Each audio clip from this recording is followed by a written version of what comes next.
금덩이를 내어준 처녀. 옛날 강원도 어느 곳에 장한영이라는 아이가 살고 있었습니다. 집안은 대대로 선비 집안이었는데 어려서 아버지가 돌아가시는 바람에 홀 어머니를 모시고 가난하게 살았지요. 어머니는 바느질을 해서 겨우 집안 살림을 꾸려가면서도 성심껏 아들 공부를 뒷바라지하였습니다. 장한영이 고생하는 어머니를 생각하며 열심히 글을 읽으니 학문이 점점 깊어져만 갔지요. 세월이 흘러 장한영은 16살의 어엿한 총각이 되었습니다. 그런 그의 귀에 한양에서 과거 시험이 있다는 소식이 들려오게 되었지요. 장한영은 그동안 한 공부를 시험할 겸 꼭 과거를 보고 싶었습니다. 하지만 집안 사정을 잘 알았기 때문에 고민만 할 뿐이었지요. 그런 그에게 어머니가 물었습니다. 얘야, 요즘 얼굴이 어둡구나. 무슨 걱정이 있니? 어머니, 머지않아 한양의 과거 시험이 있답니다. 이번 과거에 응시하여 제 실력을 확인해 보고 싶습니다. 한양길이 얼만데 어린 몸으로 어찌 한양을 간단 말이야. 네가 가면 나는 또 어떻게 하고? 어머니, 저도 어머니를 두고 떠나고 싶지 않습니다. 하지만 우리도 뭔가 새로운 길을 찾을 때가 되었지요. 여기 이대로 있어서는 할 수 있는 일이 없습니다. 그래, 언젠가 이런 날이 올 줄 알았어. 내가 그간 조금씩 모아둔 돈이 있으니 길을 떠나려무나. 네, 어머니. 장한영은 보찜에 집신을 싸 짊어지고는 걸어서 과거 길을 나섰지요. 몇 날 며칠을 가서 어떤 고을을 지났는데 여러 아이들이 시끌벅적 떠드는 소리가 들렸습니다. 가서 보니 동네 아이들이 눈먼 판수를 놀리고 있었지요. 나무 막대기 끝에 개똥을 찍어서는 판수 코에다 들이대면서 깔깔대었지요. 보다 못한 장한영이 쫓아가서 아이들을 혼내고는 지팡이를 찾아다가 판수에게 돌려주었습니다. 어디 가는 뉘신데 이렇게 좋은 일을 하신단 말입니까? 나는 강원도에 사는 장한영이라는 사람입니다. 한양의 과거를 보러 가는 길이지요. 저랑 함께 가십시다. 날도 저물었으니 우리 집에 묵어 가구려. 장한영은 가난한 장님에게 신세를 지고 싶지 않았으나 마지못해 그 뒤를 따랐지요. 그런데 막상 그 집에 도착해 보니 뜻밖에도 규모가 큰 기와집이었습니다. 알고 보니 그 판수는 점을 잘 치기로 유명하여 많은 돈을 번 사람이었지요. 장한영이 그 집에서 하룻밤을 잘 묵고 아침에 길을 떠나려 하자 판수가 말했습니다. 이리 오신 길에 내가 앞길을 점쳐 드리리다. 사주를 불러보시오. 그 말에 솔깃하여 장한영은 사주를 대고 판수 앞에 앉았지요. 이번 과거에 틀림없이 장원급제를 하겠소. 하지만 죽을 고비가 한 번도 아니고 3번이나 들었구려. 이 고비를 못 넘기면 급제고 뭐고 다 허사요. 그 말에 장한영은 가슴이 덜컥 내려앉았습니다. 판수님, 죽을 수가 있다면 사는 수도 있지 않겠습니까? 살 방도를 좀 알려주십시오. 앞의 고비 2번은 마음 먹기에 달렸습니다. 마음만 똑바로 먹으면 넘길 수가 있어요. 하지만 마지막 한 번이 아주 어렵군요. 그러더니 판수는 작은 쌈지를 하나 내밀었지요. 3번째 죽을 고비에 이르거든 이 쌈지를 보이시구려. 그럼 뭔가 길이 생길 것입니다. 장한영은 쌈지를 받아든 다음 마음을 먹고서 길을 나섰지요. 하루 종일 부지런히 걸어서 어떤 주막에 이르게 되었습니다. 그날 밤 장한영이 방에 홀로 앉아 글을 읽고 있는데 주인 여자가 술상을 들고서 들어왔지요. 좋은 술과 음식이 가득했습니다. 전 이런 음식을 시키지 않았는데요. 그냥 제가 드리는 겁니다. 손님을 보는 순간 그만 반하고 말았지 뭐예요. 여자는 술을 따라주더니 장한영의 손을 부여잡았지요. 예쁜 여인에게 손을 잡히기는 처음인지라 장한영은 몸과 마음이 다 어질어질한 지경이 되었습니다. 그때 문득 판수의 말이 떠올랐지요. 이러지 마십시오. 보아하니 혼인을 하신 분 같은데 남편이 알면 얼마나 놀라겠습니까? 난 아무 생각이 없으니 술상을 가지고 나가세요. 장한영이 정색을 하고 차갑게 말을 하니 여인은 무안해져서 그냥 상을 들고 나가려 하였습니다. 바로 그때 어떤 남자 하나가 방으로 뛰어 들어오더니 들고 있던 칼을 바닥에 놓으며 장한영 앞에 무릎을 꿇었지요. 당신은 또 누구십니까? 저는 이 여자의 남편입니다. 이 여자가 젊은 손님들을 유혹하려는 낌새를 채고 오늘 길을 떠난 척하고 몰래 지켜보고 있었지요. 여차하면 둘 다 죽이려 했는데 선비님이 이렇게 하실 줄은 정말 몰랐습니다. 그 말을 들은 장한영은 등에 식은 땀이 주르륵 흘렀지요. 주막 주인은 장한영을 잘 대접하고는 여비까지 보태어 보내주었습니다. 마음을 잘 먹은 덕에 죽을 고비를 넘기고 거꾸로 복을 얻은 셈이었지요. 장한영은 다시 몇 날 며칠을 걸어서 한양에 당도했습니다. 그는 한 객사를 숙소로 정해놓고 구경차 주변을 둘러보기 시작하였지요. 이리저리 구경을 다니다가 날이 어두워져 숙소를 찾는데 이 길이 그 길 같고 이 집이 저 집 같아서 쉽게 찾을 수가 없었습니다. 그렇게 한참을 헤매다 보니 어느새 밤이 깊어졌지요. 인적이 끊긴 길에서 방황을 하고 있는데 갑자기 덩치 좋은 사내 몇이 달려들더니 장한영의 입을 막아 다짜고짜 자루에 집어넣었습니다. 그러고는 어깨에 떠매고 어디론가 가기 시작하였지요. 말로만 듣던 보쌈이었습니다. 장한영이 자루에서 풀려난 곳은 어느 으리으리한 대갓집의 별당이었습니다. 장한영은 종들이 삼엄하게 지키는 가운데 방 안으로 안내되었지요. 거기에는 아리따운 처녀가 다소곳이 앉아 있었습니다. 죄송합니다, 도련님. 다 저희 부모님이 시키신 일이랍니다. 제가 상부사를 타고 나서 첫 남편을 잃을 운명이라고 이렇게 남모르는 도련님을 데려온 것이지요. 그렇다면 전 오늘 밤만 지나면 죽은 목숨이란 말이군요. 제가 말렸지만 부모님이 끝내 일을 꾸미고 마셨습니다. 외동딸이 청상과부가 되는 것을 견딜 수 없다면서요. 그저 죄송할 따름입니다. 장한영은 눈물을 흘리는 처녀가 오히려 불쌍했습니다.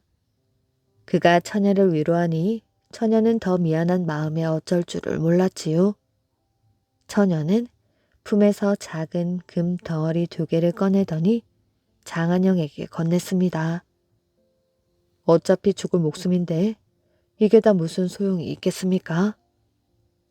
한치 앞을 모르는 게 사람의 일이지요. 쓸 곳이 있든 없든 제 마음이니 받아주십시오. 다음날 새벽이 되자 건장한 하인 둘이 장한영을 끌어내다가 자루에 집어넣고 어디론가 향하였지요. 강물에 집어 던지거나 땅에 파묻거나 하려는 것이 분명했습니다. 장한영은 체념한 채 떠매어져 가다가 문득 품 안의 금 덩어리가 생각났습니다. 여보시오, 내 말을 좀 들어보시오. 지금 나에게 금 덩어리 2개가 있습니다. 나는 어차피 죽을 목숨인데 이게 무슨 소용이 있겠어요? 당신네들도 못할 짓 하느라 고생인데 나눠 쓰도록 하시오. 아니, 그 말을 어떻게 믿는단 말이오? 금방 드러날 거짓말을 못하라 하겠습니까? 잠깐 확인해보면 알 일이지요. 하인들이 자루를 열고서 보니 정말 장한영 품속에 금덩이 2개가 있었지요. 하인들은 뜻밖의 횡재에 입이 한방만해졌습니다. 자, 이제 되었으니 나를 갖다 버리시구려. 젊은 하인이 다시 장한영을 자루에 넣으려고 했습니다. 그러자 옆에 있던 나이 많은 하인이 나서서 만류를 하였지요. 사람이란 은혜를 알아야 하는 법이지. 이런 분을 죽이면 어찌 천벌이 없을까? 우리 둘이 입을 다물면 아무 문제가 없는 일이야. 듣고 보니 과연 그러하였지요. 2 아이는 장한영을 풀어주고 자루에 돌 덩어리를 담아서 강물에 집어던졌습니다. 그렇게 해서 장한영은 또 한 번 죽을 고비를 벗어날 수가 있었지요. 죽을 고비를 벗어난 장한영은 무사히 과거에 응시하여 당당히 장원급제를 했습니다. 이름 없는 시골 총각이 장원급제를 하자 조정이 온통 떠들썩하였지요. 그때 조정에서는 김정승과 이정승이 있었습니다. 2 정승 모두 홍기를 넘긴 딸이 있어 사위감을 찾고 있던 차에 장원급제한 장한영을 사위로 점찍어 두었지요. 이정승, 김정승이 차례로 나서서 장한영을 사위로 맞으려 하니 서로 조금도 양보가 없었습니다. 결국은 임금이 결정을 하게 되었지요. 듣자니 이정승 딸은 16이고 김정승 딸은 17이라지. 1살이라도 더 먹은 김정승 딸과 맺어주는 게 좋겠소. 이렇게 하여 장한영은 김정승의 딸과 혼이 나게 되었습니다. 하루 바삐 어머니를 뵙고 싶은 생각뿐이었으나 김정승 댁에서 어찌나 서두르는지 고향에도 내려가지 못한 채 혼례를 올리게 되었습니다. 김정승의 딸과 결혼한 그날 밤 장한영은 이런저런 심란한 생각이 들고 뒤도 마려워 밖으로 나와 보았지요. 그런데 그때 어떤 복면을 한 남자가 살짝 담을 넘어 들어오더니 손살같이 신부의 방으로 들어가는 것이었습니다. 그러더니 얼마 뒤 다시 방에서 나와 담을 넘어 사라졌지요. 장한영이 얼른 방에 들어가 보니 신부가 칼에 찔려 쓰러져 있는 게 아니겠어요?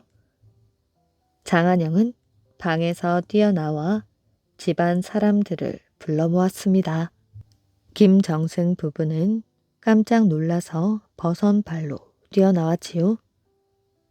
사정 이야기를 듣던 김정승은 갑자기 이상한 눈으로 장한영을 쏘아보기 시작했습니다. 사랑하던 외동딸을 잃은 터라 제정신이 아니었지요. 다음 날 포도대장이 부하를 이끌고 나와 사건 조사를 시작할 때 갑자기 김정승이 장한영을 가리키며 소리쳤습니다. 저놈이 범인이요. 전부터 우리와의 혼인을 탐탁치 않게 여기더니 이런 짓을 벌인 게야.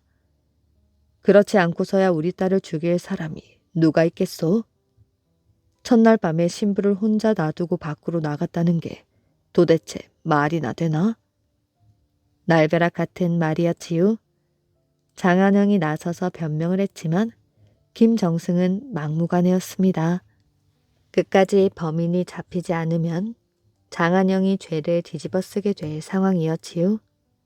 감옥에 갇힌 채 고생하던 장한영은 문득 판수가 전해준 작은 쌈지를 생각해냈습니다. 그는 쌈지를 포도대장에게 바치며 거기에 사건의 비밀이 담겨 있을 터이니 헤아려 달라고 간청했습니다. 장한영이 준 쌈지에 들어있는 건 누런 종이 쪽 하나뿐이었지요. 그 종이에는 힐 백자 3개가 쓰여 있었는데 포도대장은 아무리 궁리를 하여도 뜻을 알아낼 수가 없었습니다. 어느새 쌈지에 대한 이야기는 임금에게까지 알려지게 되었지요. 임금은 지혜롭기로 소문난 이 정승에게 쌈지를 전해주면서 어떻게든 문제를 해결하라고 하였습니다. 뜻이 풀리지 않으면 혼란의 주범인 장한영을 처형하겠노라고 하였지요. 장한영이 죄 없이 갇혀있다고 믿고 있던 이정승은 그 뜻을 풀이하려고 무진장 애를 썼습니다. 하지만 이리 보고 저리 보아도 도저히 그 뜻을 헤아릴 수가 없었지요. 그때 옆에서 그 모습을 지켜보던 외동딸이 물었습니다. 아버지, 무얼 그렇게 고민하셔요? 이정승은 한숨을 내쉬고 사정 이야기를 해주었지요. 그러자 이정승의 딸은 자기가 한번 뜻을 풀어보겠노라면서 쌈지를 받아들였습니다. 아버지, 이 사건의 범인은 황백삼이라는 사람이 분명합니다. 누런 종이가 있으니 누를 황이, 힐 백자가 셋이니 백삼이 아니겠어요? 아마도 김정승 댁에 황백삼이라는 사람이 있을 테니 확인해 보십시오. 아니나 다를까 김정승네 집에서는 황백삼이라는 젊은 종이 있었습니다. 황백삼은 관가에 붙들려오자 겁에 질려 죄상을 털어놓았지요. 남몰래 정을 통해 왔던 김정승의 딸이 함께 도망가자는 약속을 어기고 말을 듣지 않아 홧김에 찔러 죽였다는 것이었습니다. 이렇게 하여 장한영은 겨우 살인 누명을 벗을 수가 있게 되었지요. 장한영이 옥에서 풀려나자 전에 김정승에게 장한영을 빼앗겼던 이정승이 장한영을 사위로 삼겠다고 나섰습니다. 장한영은 혼인이 영 내키지는 않았지만 자신을 구해준 은인이기도 한지라 허락을 하지 않을 수가 없었지요. 드디어 첫날 밤이 되었습니다. 촛불을 켜고 신부의 얼굴을 살펴본 장한영은 깜짝 놀랐지요. 신부도 놀라기는 마찬가지였습니다. 신부는 다른 사람이 아니라 장한영이 보쌈을 당해 잡혀왔을 때 금 덩이를 내주던 그 처녀였던 것이었지요. 둘은 그만 너무 놀라고 반가워 말문이 막혀버렸습니다. 이정승 댁 식구들 그리고 시골에서 모셔온 장한영의 어머니까지 그 사연을 듣고 놀라지 않는 사람이 없었지요.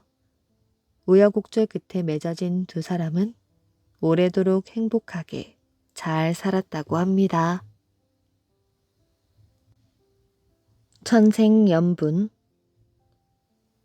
옛날 어느 마을에 마음 착하고 부지런하기로 이름난 젊은 부부가 살고 있었습니다. 그들은 꾸준히 일하여 살림살이도 늘어났고 부부 사이에 귀여운 딸도 태어나게 되었지요. 그들은 더 이상 바랄 것 없는 행복한 생활을 하고 있었습니다. 그런데 어느 날 갑자기 불행이 닥쳐왔지요. 그처럼 부지런하고 알뜰하던 부인이 병에 들어 눕게 되었습니다. 남편은 정성을 다해 병간호를 하였지만 부인은 세상을 떠나고 말았지요. 남편은 하늘이 무너질 듯한 슬픔을 안고 살아가야만 했습니다. 그는 가난한 생활 속에서도 어린 딸이 재롱에 재미를 붙이며 살아가고 있었지요. 어느덧 세월은 흐르고 흘러 딸이 시집 가야 할 나이가 되었습니다. 외모도 아름다운 터라 이곳 저곳에서 청혼이 들어오기 시작하였지요. 그럴 때마다 아버지는 딸의 장래를 생각한 나머지 사윗감을 고르고 또 골랐으나 모두가 눈에 차지 않아 결국 혼사는 이루어질 수 없었습니다. 그렇게 여러 해를 거듭하다 보니 어느새 딸의 홍기를 놓치고 말았지요. 관연한 딸은 딸대로 아버지를 생각하여 먼 곳으로 시집을 가면 안 되었습니다. 재산이 넉넉하다면 대릴 사위라도 얻어 아버지를 모실 수 있었겠지만 그렇지도 못한 처지라 근심이 쌓여 있었지요. 아버지를 돌보며 살아가려면 하루에 오고 갈 수 있는 거리 정도의 가까운 곳으로 시집을 가야 되는 것이었습니다.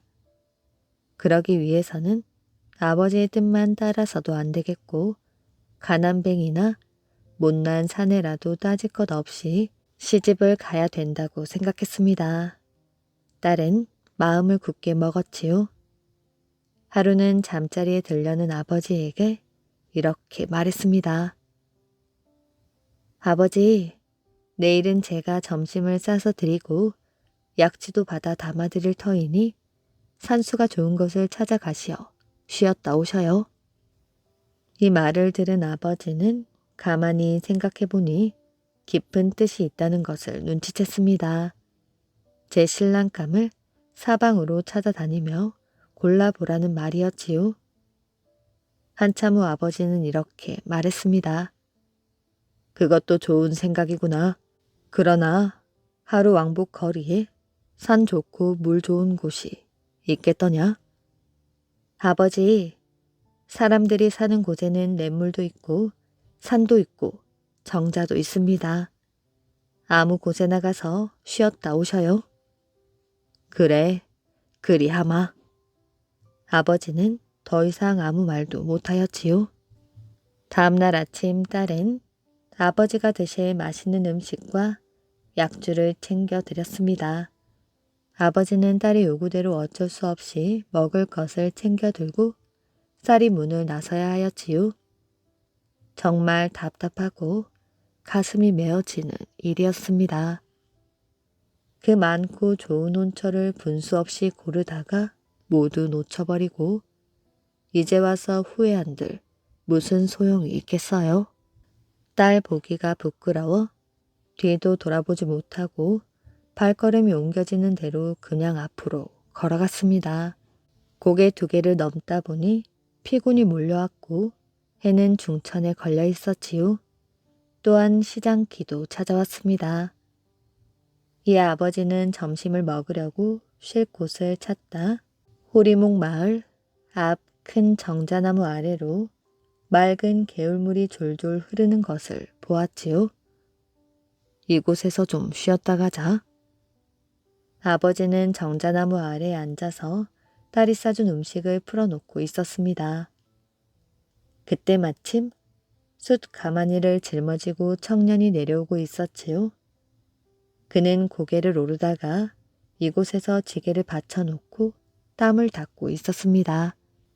그를 본 아버지는 혼자 먹기 어색하여 그에게 말을 건네었지요.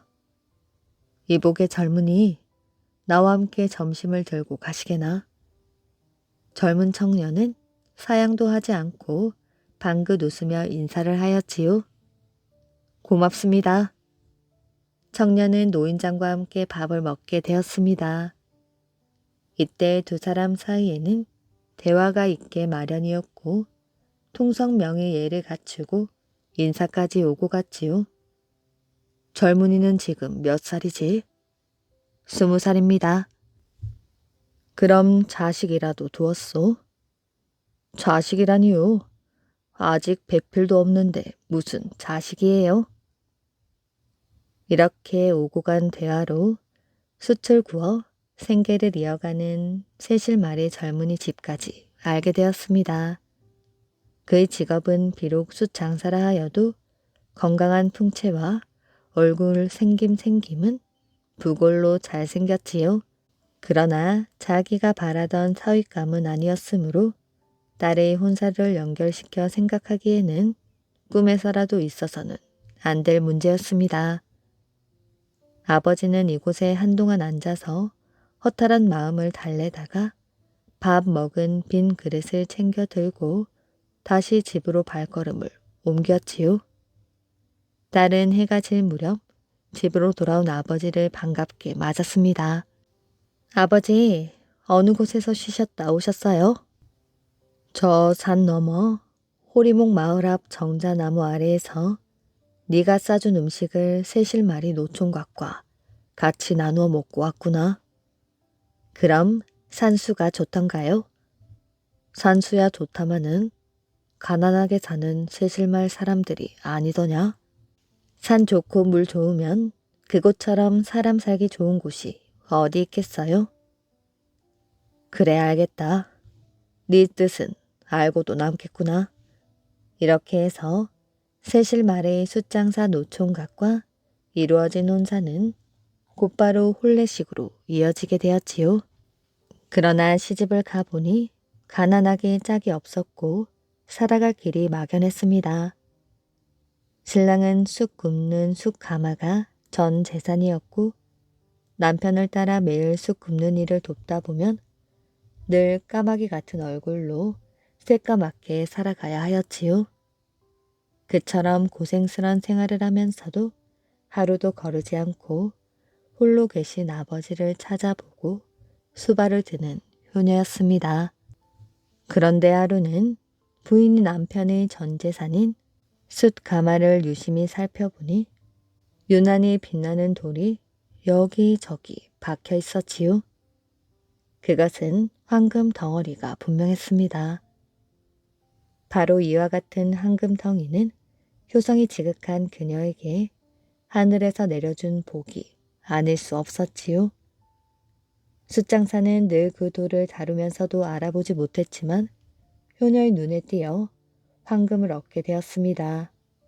그들이 생계를 유지하던 숫 가마가 있던 자리는 오늘날까지 숫 고개라 부르는 지명으로 남아있다고 합니다. 할머니의 오두막집. 독일 어느 지방 서쪽 바닷가에는 긴 둑이 있습니다. 둑 위에는 가난하게 혼자 사는 할머니가 있었지요. 할머니는 오랫동안 병을 앓아 방에 누워있는 날이 많았습니다. 무척 추운 어느 겨울날이었지요. 바닷가에서 섬까지 꽁꽁 언 얼음 위에서 사람들이 흥겨운 축제를 열고 있었습니다. 마을 사람들 모두 온종일 즐거운 시간을 보내었지요. 할머니는 축제에 갈 수 없었지만 멀리서 들려오는 음악 소리에 덩달아 기분이 좋았습니다. 해가 질 무렵 할머니는 자리에 누운 채 바다 쪽을 바라보았지요. 할머니의 집은 높은 둑 위에 있었기 때문에 넓은 바다가 한눈에 들어왔습니다. 그런데 바다를 바라보던 할머니의 눈이 갑자기 동그래졌지요. 저 멀리 수평선 위에 있는 구름 한 조각을 보고 깜짝 놀랐기 때문이었습니다. 큰일이야. 저 구름은 무서운 폭풍과 파도를 몰고 올 게야. 축제를 즐기는 사람들이 위험해. 할머니 남편은 예전에 솜씨 있는 뱃사공이었습니다. 비록 남편은 오래전에 세상을 떠나게 되었지만 할머니는 바다에서 일어나는 일들을 잘 알 수 있었습니다. 할머니가 본 구름은 분명 큰 해일을 몰고 올 구름이었지요. 할머니는 몸을 일으키려고 했지만 쉽지 않았습니다. 저리 음악을 크게 틀고 있으니 내 목소리는 들리지도 않을 거야. 할머니는 마음이 답답하였지요. 할머니는 조바심이 났습니다. 그렇지 않으면 마을 사람들이 모두 다칠 거야. 할머니는 이를 악물고 자리에서 일어났지요. 할머니는 있는 힘껏 소리를 지르고 딱딱한 물건으로 유리창을 깨기도 했습니다. 하지만 할머니 소리를 듣는 사람들은 아무도 없었지요. 할머니가 사람들에게 위험을 알리려고 애쓰는 동안에도 수평선 위에 있던 구름은 점점 커져만 갔습니다. 구름은 어느새 비를 잔뜩 머금은 커다란 먹구름으로 변하였지요. 바로 그때 할머니 머리에 스치는 생각이 하나 있었습니다. 할머니는 다시 힘을 내어 화롯불에 있는 곳까지 간신히 기어갔지요. 그리고는 화로 속에 있는 불씨 하나를 끄집어내었습니다. 할머니는 잠시의 망설임도 없이 불씨를 자신의 침대에 냅다 던졌지요. 침대는 바로 불이 활활 타오르기 시작했습니다. 할머니는 죽을 힘을 다해 집 밖으로 기어 나왔지요. 할머니는 집 밖으로 나오자마자 털썩 그 자리에서 쓰러지고 말았습니다. 불길은 순식간에 할머니의 오두막집을 휘감으며 지붕 위까지 치솟았지요. 그 사이 폭풍은 바닷가까지 다가왔습니다. 바닷가에서 축제를 즐기던 사람들이 드디어 불길을 보았지요. 불이야! 불이 났어! 할머니 오두막집이야! 얼음 위에 있던 사람들은 모두 할머니 오두막집으로 뛰어왔습니다. 덕분에 바닷가 얼음 위에는 사람이 한 명도 없었지요. 사람들이 모두 둑 위로 올라왔을 때 거센 바람과 높은 파도가 얼음 위를 덮쳤습니다. 높은 파도에 얼음은 쫙 갈라지며 산산조각이 나버렸지요. 불을 끄던 마을 사람들이 그 소리에 깜짝 놀라 바다를 바라보았습니다. 세상에, 어떻게 저런 일이? 사람들은 자신이 바다에 있었다면 어떤 일을 당했을지 생각만 해도 끔찍하였지요. 그제서야 마을 사람들은 왜 할머니의 오두막집에 불이 났었는지 알 수 있었다고 합니다. 한 여인의 괴로운 운명. 옛날 어느 마을에 아주 아름다운 여인이 살고 있었지요. 이 여인은 태어나면서부터 행복을 달고 다니는 듯 했습니다. 그녀는 평온한 어린 시절을 보내고 결혼할 나이가 되어 독수리 전사와 결혼을 하게 되었지요. 독수리 전사는 비록 귀족은 아니었지만 지혜롭고 용맹하기 이를 데 없는 뛰어난 전사로 황제의 총애를 한 몸에 받고 있었습니다. 많은 사람들의 축복과 시샘 속에서 성대한 결혼식을 마친 여인은 그 다음에 어여쁜 딸을 낳게 되었지요. 그런데 딸이 7살 되던 해 남편인 독수리 전사는 신에게 드리는 가장 경건하고 고결한 제물로 딸을 바치기로 결정했습니다. 자신의 자식을 직접 제물로 바친다는 것은 상상을 뛰어넘는 괴로운 일이었지요. 그러나 남편은 아내의 절망과 고통을 전혀 이해하지 못하고 오히려 제물의 의미를 이해하지 못한다고 꾸짖기만 했습니다. 딸이 제물로 바쳐진 뒤 여인은 극심한 고통으로 제정신이 아니었지요. 가슴을 칼로 도려내는 듯한 아픔이었습니다. 몇 해를 반쯤 미친 상태에서 신음하던 그녀에게 다시 새로운 생명이 찾아왔습니다. 여인은 가슴을 주체하지 못할 만큼 기뻐하였지요. 남편 역시 태어날 아이가 전사의 피를 물려받은 아들일 거라며 크게 기뻐하였습니다. 그러나 태어난 아이는 딸이었지요. 아이가 태어나고 몇 해 동안은 가정에 별 어려움 없이 평온한 나날이 계속되었습니다. 그러나 남편이 어느 전투에서 싸우다가 큰 위기를 맞게 되었지요. 비의 신의 심술로 적군에게 유리하게 돌아갔고 전세는 점점 불리해져 갔습니다. 급기야는 전사로서의 명예를 걸고 자기 딸을 제물로 바치겠다는 맹세를 신에게 하기에 이르렀지요. 곧 기적처럼 전세가 뒤집어졌습니다. 독수리 전사는 전투를 승리로 이끌고 수천 명의 포로를 이끌고 와 신들과 왕 앞에서 그 기쁨을 만끽할 수 있었지요.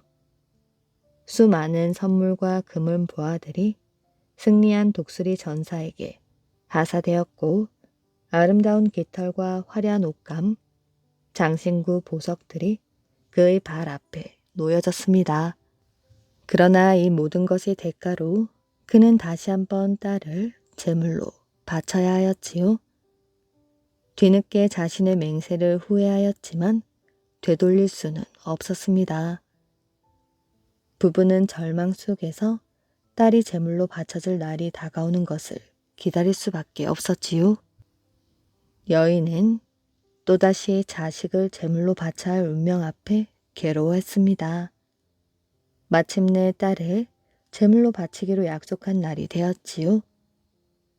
예복을 입은 사제들이 여인의 어린 딸이 기다리고 있는 작은 사원으로 왔습니다. 딸은 밤새도록 울어 퉁퉁 부은 눈으로 불안하게 주변을 둘러보고 있었지요.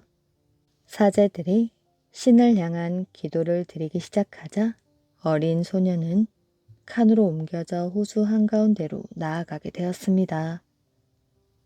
사람들이 여러 척의 배 나눠 타고 뒤를 따랐지요. 호수 한 복판에는 여러 물줄기가 합쳐지면서 생긴 소용돌이가 거센 물살을 만들어내고 있었습니다. 사람들은 끌고 온 토타나무를 호수 바닥에 세웠지요. 모든 물이 만나 뒤섞이는 이곳에서 토타나무를 통하여 호수 바닥에서 하늘로 통하는 길이 열린다고 믿었습니다. 어린 소녀가 제물로 바쳐지게 되었지요. 사제들은 신을 위한 마지막 제물로 황금과 보석, 장신구 등을 호수 바닥에 뿌린 뒤 도시 쪽으로 뱃머리를 돌렸지요. 물가에는 넋이나가 반쯤 미친 여인과 그녀의 남편이 기다리고 있었습니다.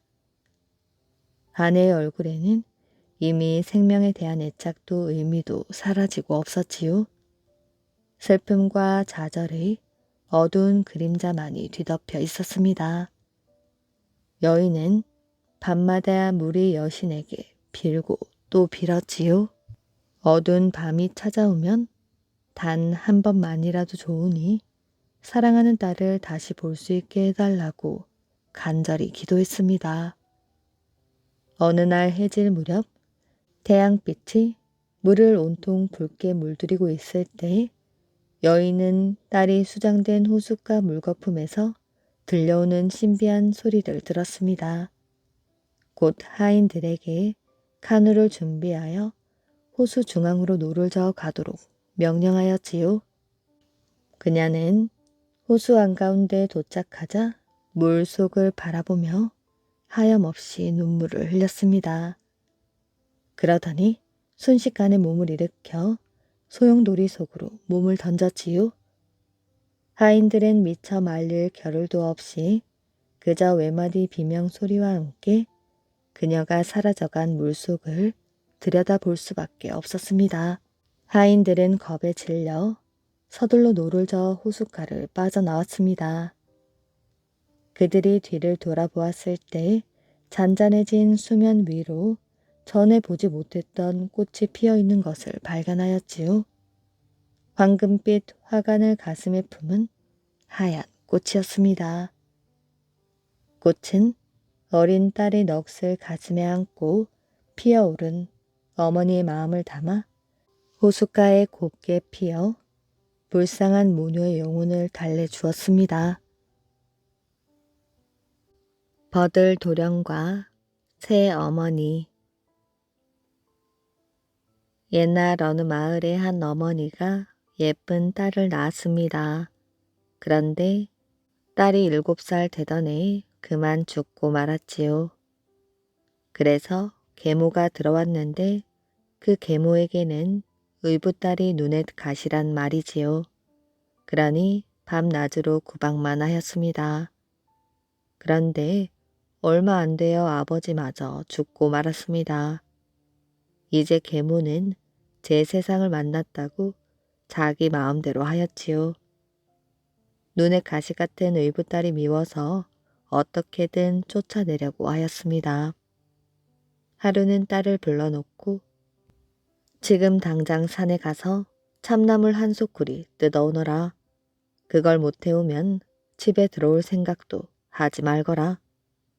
하고 내쫓았지요. 눈이 펄펄 오는 한겨울인데 말입니다. 무슨 수로 참나무를 뜯어오겠어요. 딸은 할 수 없이 울며 불며 집을 나왔습니다. 산 속에 들어가니 눈이 무릎까지 쌓여서 걸을 때마다 푹푹 빠졌지요. 그래도 이를 악물고 자꾸만 갔습니다. 그렇게 하루 종일 산속을 돌아다니다 보니 지칠 대로 지쳐서 발걸음도 떨어지지 않았지요. 그렇게 겨우겨우 가다 보니 산속에 커다란 바위가 하나 있었습니다. 바위 옆은 볕이 잘 들어 그런지 눈이 조금 녹아 있었지요. 거기서 쉰다는 것이 그만 쓰러지고 말았습니다. 그런데 갑자기 바위가 스르르 열리더니 웬 도령이 나왔지요. 이 깊은 산 속에 어린아이가 무슨 일로 온 것이야. 새 어머니 심부름으로 참나무를 뜯으러 왔습니다. 도령이 혀를 끌끌 차더니 열린 바위 안으로 데리고 들어갔습니다. 안에 들어가 보니 거기는 눈도 안 오고 따뜻한 바람이 살랑살랑 부는 것이 아주 딴 세상이었지요. 조그만 초가집도 한 채 있고 집 뒤에는 버드나무가 한 그루 있었는데 가지마다 파란 버들잎이 가득 매달려 있었지요. 도령이 부엌에 가더니 밥을 한 그릇 지어 주었습니다. 하루 종일 산속을 헤맸으니 얼마나 배가 고팠겠어요. 얼른 한 그릇 맛있게 먹었지요. 밥을 먹고 나니 도령이 뒤뜰에 가서 버드나무 이파리를 한 줌 훑어왔습니다. 그 잎을 뜰에 확 뿌리니 땅에서 파란 싹이 솔솔 돋아났습니다. 부채로 살랑살랑 붙이니 쑥쑥 자랐지요. 금세 싱싱한 참나물이 가득 찼습니다. 자, 이제 참나물을 뜯어가야지. 도령이 참나물을 뜯어서 소쿠리에 가득 담아 주었지요. 고맙다고 절을 하고 나가려니까 다음에 또 무슨 일이 생기면 나를 찾아오너라. 바위 앞에서 버들잎 도령하고 2번 부르면 내가 나갈 것이야. 그리고 빨간 병, 파란 병, 노란 병 이렇게 조그만 병 3개를 주면서 이 병은 언제든지 큰 일이 닥쳤을 때 쓰려무나 하였습니다. 마음에 잘 새겨두고 한달음에 집으로 돌아왔지요. 계모는 죽은 줄만 알았던 의붓딸이 참나무를 한 소쿠리 가지고 돌아오니 그만 놀라 자빠지고 말았습니다. 이 눈 속에서 무슨 재주로 참나무를 뜯어왔담? 틀림없이 산속에서 누군가 도와준 게야. 이것이 어디 가서 누구를 만나는지 내일은 뒤를 밟아 보아야지. 계모가 심술이 나서 견딜 수가 없었습니다. 그래서 다음 날이 되니까 일부러 내쫓았지요. 오늘은 산딸기를 따오너라. 그걸 못 따오면 집에 못 들어올 줄 알아. 그래 놓고 몰래 뒤를 따라갔습니다. 딸은 그것도 모르고 또 산속으로 들어갔지요. 눈 속에서 온 데를 다 찾아보았지만 한겨울에 산딸기가 있을 리가 없었습니다. 하는 수 없이 어제 갔던 길을 더듬어 버들잎 도령네 바위를 찾아갔습니다. 바위 앞에서 버들잎 도령님, 버들잎 도령님 하고 2번 부르니 바위가 스르르 열리면서 도령이 나타났지요. 어서 오너라. 오늘은 무슨 일로 온 것이야? 새 어머니가 산딸기를 따오시라는데 산딸기를 찾을 수 없어서 왔습니다. 그러니 또 바위 안으로 데리고 가서 따뜻한 밥 한 그릇 주고는 버들잎을 훑어서 싹을 틔웠습니다. 부채로 붙여서 쑥쑥 키워가지고 빨간 산딸기를 한 소쿠리 따주는 것이지요. 고맙다고 절을 하고 나왔습니다. 그런데 뒤따라온 계모가 거기 숨어 있었지요. 의붓딸이 나오는 것을 보고는 얼른 바위 앞에 가서 목소리를 어린아이처럼 꾸며내가지고 버들잎 도령님, 버들잎 도령님 하고 불렀습니다. 그러니 바위가 스르르 열리더니 방금 나간 아이가 왜 또 온 것이야? 하면서 버들잎 도령이 썩 나왔습니다. 계모는 얼굴을 가리고 아이 목소리를 흉내내어 말하였지요. 새 어머니가 약풀을 구해 오라셔서 왔습니다. 도령이 아무래도 이상한지 고개를 갸웃갸웃 하였습니다. 너 왜 갑자기 그렇게 키가 커진 것이야? 날씨가 추워서 긴 옷을 껴 입었더니 그렇습니다. 그럼 얼굴은 왜 가리고 있는 것이야? 오다가 넘어져서 생채기가 났습니다. 그래서 도령이 계모를 데리고 들어갔습니다. 그러니 그만 계모가 버들잎 도령을 죽이고 말았지요. 그래놓고 계모는 집으로 돌아와서 의붓딸을 또 내쫓았습니다. 어서 나가. 이제 다시는 집에 돌아오지 마라. 딸은 하는 수 없이 집을 나갔어요. 갈 데가 없으니 버들잎 도령을 찾아갈 수밖에 없었습니다. 그런데 바위 앞에서 아무리 불러도 도령이 나오질 않았지요. 아무리 불러도 나오지 않으니 바위 둘레를 빙빙 돌면서 여기저기 살펴보았습니다. 그랬더니 바위 틈에 조그만 구멍이 뚫려 있었지요. 구멍이 작아서 어른은 못 들어가고 몸집이 작은 아이만 들어갈 수 있었습니다.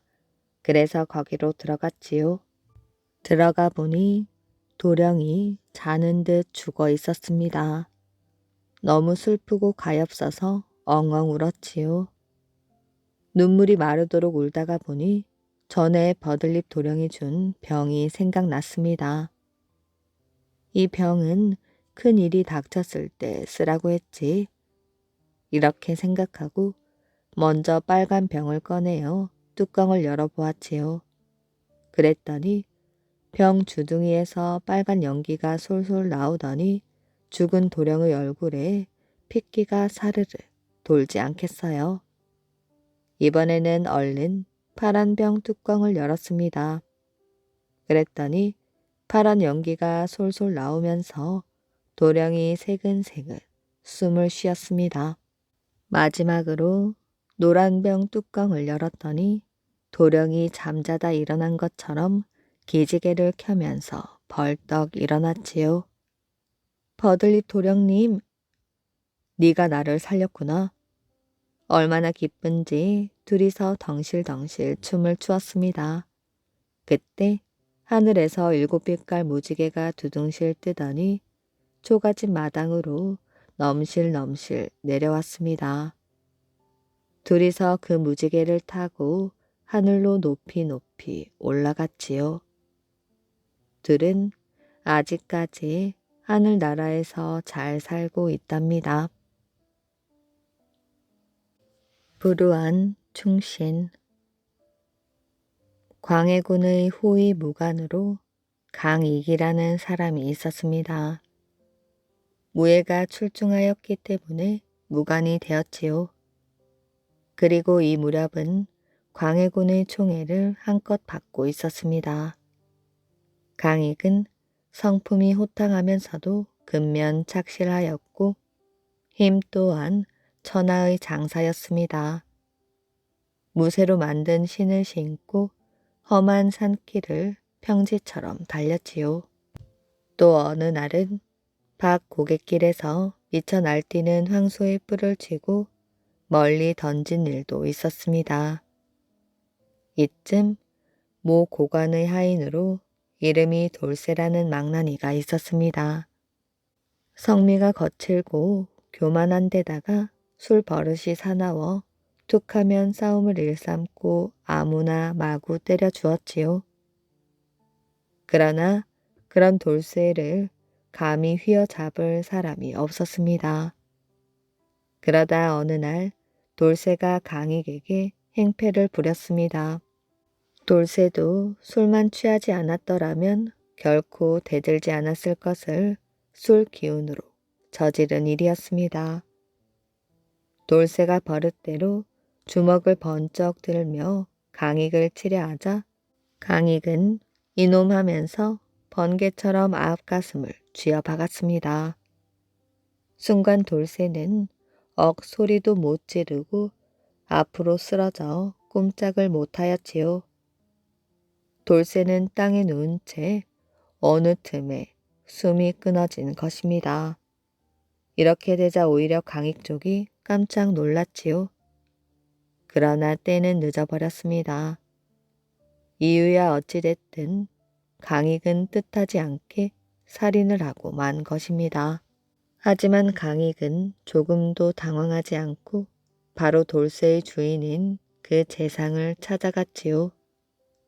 이러이러한 일로 댁의 하인을 죽였습니다. 강익의 솔직한 말을 들은 재상은 처음엔 약간 놀랐지만 무슨 생각을 하였는지 사실은 그놈이 행패가 심하여 언젠가는 일을 저지를 줄 알고 있었소. 그렇지만 원래 음흉한 놈이라 어쩌면 죽는 신용만 했을지 모르오. 라고 말하였습니다. 그리고 강익이 다시 무슨 말을 하기도 전에 하인들을 불러들였지요. 여봐라, 너희들은 냉큼 가서 그 돌쇠 놈을 끌어오너라. 하인들은 곧 돌쇠를 거적에 눕혀 떠매고 들어왔습니다. 마당에 벌렁 누운 돌쇠는 누가 보든지 숨이 끊어진 사람이었지요. 그런데 이 꼴을 본 재상이 서슬이 시퍼레져서 노발대발을 하였습니다. 그런데 그것은 강익에 대한 노여움이 아니었지요. 오히려 돌쇠에게 불같은 눈초리를 쏘아붙이는 것이었습니다. 이놈, 그렇게 죽은 신용을 한다고 속을 줄 아느냐? 괘씸한 놈이다. 어디 내 매를 좀 맞아보거라. 재상은 분을 못 이기듯 손수 굵은 매를 움켜잡고는 버선 발로 마당에 쫓아 내려갔습니다. 호령 한마디에 매를 한 대씩 내리쳤지요. 죽었기에 망정이지 살아 있었더라면 정말 펄펄 뛰며 소리를 질렀을 것입니다. 강익은 어리둥절했지요. 어떻게 보면 꼭 재상이 미친 것처럼 여겨지는 것입니다. 그런데 재상은 무려 100여 대나 때린 후에야 이놈 잘 죽었다 하더니 큰 한숨을 내쉬었습니다. 너희도 눈으로 똑똑히 보았지? 하인들이 입을 모아 말하였지요. 예, 똑똑히 보았습니다. 돌쇠는 이제까지 남을 해쳐온 놈이다. 게다가 주인의 명을 어겼으니 벌을 받아 마땅하지. 너희도 앞으로 명심하거라. 하인들에게 다른 말이 있을 리가 없었지요. 강익은 재상의 처사를 깨달을 수 있었습니다. 물론 그만큼 가슴 저리게 감격하였지요. 다시 방에 들어온 재상이 그대는 어찌 가지 않고 있었나? 내가 내 하인을 때려 죽이는 꼴이 그렇게도 보기 좋단 말인가? 하고 몹시 나무랐으므로 강익은 아무 말도 못하고 쫓기듯 돌아왔습니다. 강익의 솔직하고 호탕한 성격을 엿볼 수 있는 일이었습니다. 광해군은 몹시 난폭한 임금이었지요. 그렇지만 호위 군관 강익의 무용과 충성은 끔찍하게 사랑했는지 과분한 대우를 해주었습니다. 마음이 곱기만 한 강익은 그럴수록 있는 충성을 다하였고 또 언제까지나 그렇게 힘으로써 은혜를 갚고자 결심하고 있었습니다. 광해군 11년에 금나라의 침략을 받았을 때 강익은 부대를 이끌고 앞장서서 간 일이 있었습니다. 그러나 당시 총사령관인 강홍립이라는 원수는 싸울 생각을 하지 않았지요. 이것을 알자 강익은 여러 번 의견 충돌을 하다가 마침내 강홍립을 버리고 혼자 돌아왔습니다. 강홍립이 이렇게 비겁해서는 적의 침략을 막을 수 없을 뿐만 아니라 자칫 임금에게까지 큰 화가 미칠지 모른다고 생각한 것이지요. 강익은 광해군에게 충성심이 아주 컸습니다. 강익과 같은 사람이 만약 어진 임금을 섬겼더라면 그야말로 후세의 길이 빛나는 큰 공을 세웠을 것입니다. 그러나 불행하게도 상대가 광해군이었지요. 옛부터 충신은 두 임금을 섬기지 않는다는 말이 있습니다. 그러나 사실 강익은 마음이 우울하였습니다. 임금의 행실이 날로 거칠어 가고 나라한 형편이 엉망으로 되어 가는데 도저히 말로써 고쳐질 임금이 아니었던 것이지요. 멸망이 뻔한 임금에게 한사코 목숨을 바치자는 그런 고통스러운 마음이었습니다. 강익은 이 고통을 술로 씻고자 하였습니다. 광해군 신변에 만약의 경우가 생길까 하여 칼을 차고 말을 대기시키고 밤잠도 잘 못 자는 처지였지만 또한 술 항아리도 항상 곁을 떠나지 않았습니다. 보다 못한 누님이 쓸데없는 죽음은 하지 말거라 하며 눈물로 충고하였지만 그럴 때면 강익 역시 눈물을 흘리며 나는 이미 왕에게 목숨을 바친 몸입니다. 라고 말할 뿐이었습니다. 그러던 어느 날 누님은 강익이 술에 취하여 쓰러진 틈에 강익을 골방에 가두고 자물쇠로 채워버렸습니다. 강익은 거기서 세상 모르게 잠들어 있었지요. 그런데 그날이 바로 인조 반정의 날이었습니다. 그리고 강익이 난데없는 소리를 듣고 벌떡 일어난 때에는 밤도 이미 깊어져 있었지요. 기어코 일이 일어났구나. 기겁을 한 강익은 문을 박차고 나왔습니다. 고함 소리가 천지를 진동하고 횃불이 나처럼 밝았지요. 저녁 때 메어두었던 말은 안장도 없고 고삐도 벗겨져 있었습니다. 실은 누님이 동생을 위해 한 일이었지요. 누님은 이런 일이 있을 줄 알고 술도 잔뜩 먹이고 말도 못하게 한 것입니다. 그러나 강익은 누님을 탓할 사이도 없었지요. 그대로 밖으로 뛰어나와 대궐로 정신없이 달려갔습니다. 가다가 강익은 반정군 병사들에게 포위되고 말았습니다. 강익은 무의식 중에 허리에 큰 칼을 쑥 뽑으려 하였지요. 하지만 다음 순간 뜻밖의 일을 발견하였습니다. 칼 자루와 칼집이 굵은 끈으로 칭칭 동여져 있었던 것이지요. 이것도 물론 누님의 소행임이 분명하였습니다. 누님도 야속하오. 이렇게 외치면서 강익은 있는 힘을 다하여 칼을 뽑았습니다. 그러자 이번에는 칼날이 없는 빈 자루만이 손에 잡혀 올라왔습니다. 강익은 눈앞이 아찔했습니다. 빈 칼 자루를 내두르며 소리를 지르며 대궐로 향하여 뛰었습니다. 그 기세가 어찌나 무서웠던지 아무도 앞을 막지 못하였지요. 강익은 마침내 대궐 문을 몸으로 떠밀고 들어가다가 그곳 반정군에게 목숨을 잃고 말았습니다. 강익만한 인물이 하필이면 그릇된 임금을 섬겨 큰 일을 못하고 죽은 것은 참으로 안타까운 일이랍니다.